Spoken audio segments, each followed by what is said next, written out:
నా ప్రాణం తీసుకోవచ్చు కదా దేవా, నేను అవసరమా దేవా, నేను ఎందుకు దేవా, నాకు ఈ పరిస్థితులు ఎందుకు దేవా, నా జీవితం ఏంటో నాకు అర్థం కావట్లేదయ్యా అని ఏడ్చుకున్నా.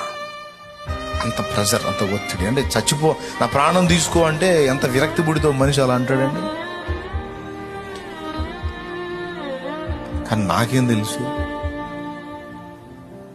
ఆయన ఇంత కృప చూపుతాడని, ఇంత ప్లాన్ ఉంది ఆయనకి నా విషయంలో అనేది నాకేం తెలుసు.